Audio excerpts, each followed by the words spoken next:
welcome. It is the season for getting sick. Am I right? So I'm making up a big batch of elderberry. I'm going to show you how I'm doing it because it's so simple. This recipe is so basic. We're going to be using elderberries, raw honey, and water. That's it. You can get all fancy and add additional ingredients for additional benefits. But today I'm going to show you the base recipe. And then maybe later on, if you're interested, we can do a fancy pants recipe. So basic recipe, here we come.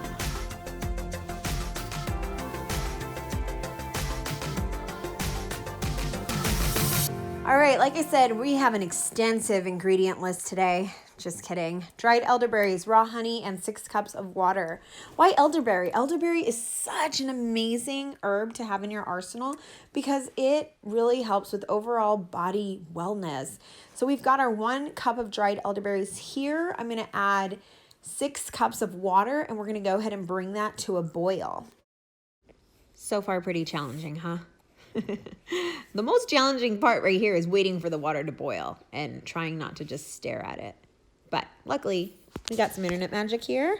Oh, look, it's boiling. Yay. So I went ahead and took it off the heat and I stirred it up a bit just so I wouldn't burn my elderberries. And I'm going to go ahead and replace it back on the heat, but we're going to let it simmer on low for about 30 to 40 minutes.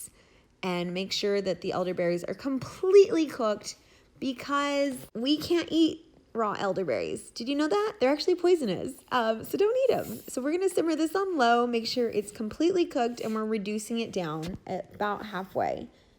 40 minutes later, and I've reduced this quite a bit. It's gone from a tea-like consistency to now like a thick syrupy consistency.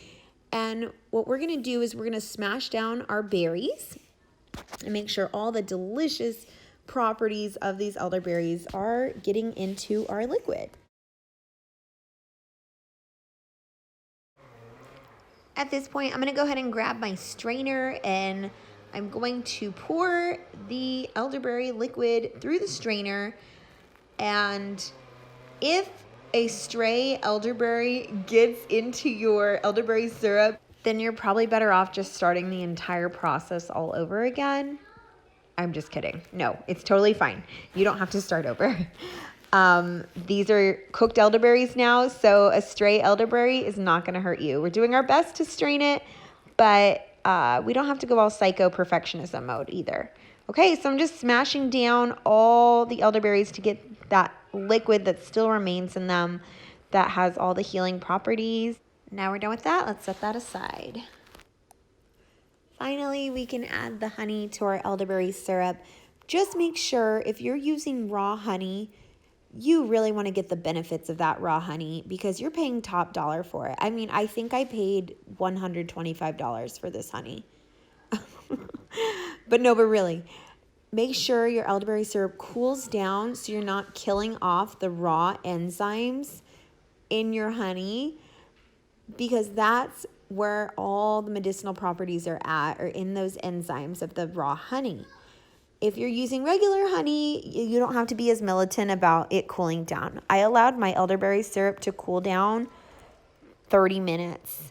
The way I see it, if it's too hot for you, it's too hot for your honey. So if it's too hot to touch it, then it's too hot for your honey. Too hot for your honey. That sounds funny. Okay, no, but seriously, all joking aside, we're essentially done with our elderberry syrup. We've just got to mix in the honey and it's done.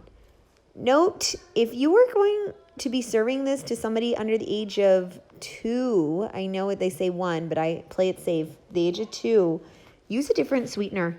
You can use maple syrup. Honey is so great. I recommend honey if it's for people over the age of 2 because it's just got those benefits and it's going to help with allergies.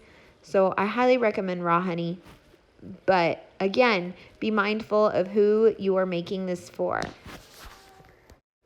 So with this recipe, I managed an entire mason jar of elderberry plus another small jar of elderberry. I was really impressed with the quantity I made because I know that if I bought this at my local co-op, this would be $32 worth of elderberry syrup. And I know I spent less than that. So let me know if you want more elderberry recipes. I've got a recipe for elderberry gummies, elderberry ice smoothies, all sorts of cool stuff.